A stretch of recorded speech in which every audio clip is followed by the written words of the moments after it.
নেসারাবাদে বিভক্ত হয়ে যুব দলের প্রতিষ্ঠা বার্ষিকী পালন। সন্ধ্যা টিভির প্রতিবেদনে দেখুন বিস্তারিত। সাথে আছি আমি কাউসার মাহমুদ।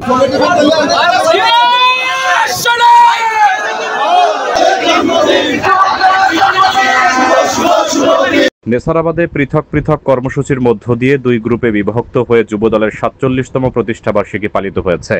মঙ্গলবার সকালে প্রায় একই সময়ে স্বরূপকাঠি পৌর শহরে দুটি গ্রুপ আলাদা স্থানে বর্ণাঢ্য শোভাযাত্রা বের করে এবং পরে সংক্ষিপ্ত পথসভা করে। সকাল 10:30টার দিকে উপজেলার জগন্নাথকাঠি বাজারের সোনালী ব্যাংক এলাকা থেকে একটি গ্রুপের শোভাযাত্রা বের হয়।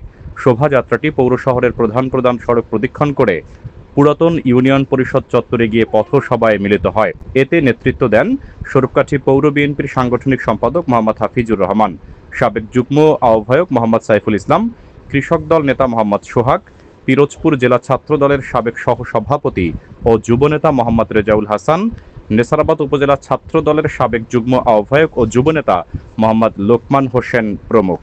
অন্যদিকে সকাল 11টার দিকে স্বরূপকাঠি পৌরসভার সামনে থেকে একটি গ্রুপ বর্ণাঢ্য শোভাযাত্রা বের করে। তারা শহরের প্রধান সড়ক ঘুরে একই স্থানে পথসভা করেন।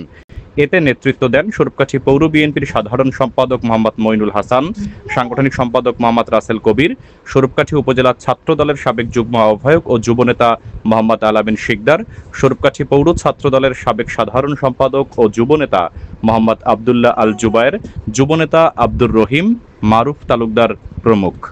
এ বিষয়ে জানতে চাইলে স্বরূপকাঠি পৌর বিএনপির সভাপতি কাজী কামাল হোসেন বলেন, যুব দলের যে দুই গ্রুপ আলাদা আলাদা কর্মসূচি করেছে তা আসলে মনোনয়ন প্রতিযোগিতার অংশ। সবাই নিজেদের শক্তি প্রদর্শন করেছে, তবে বিএনপিতে কোনো গ্রুপিং নেই।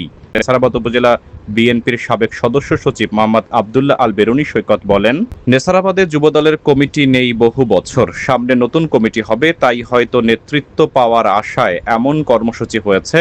তিনি বলেন, তবে আমাদের কোনো বিভেদ নেই। নেসারাবাদ উপজেলা বিএনপির সাবেক সভাপতি মোহাম্মদ ফখরুল আলমের মন্তব্য জানতে চাইলে তিনি বলেন, নেসারাবাদে যুবদলের কোনো কমিটি নেই, এজন্য পৃথক পৃথক কর্মসূচি হয়েছে।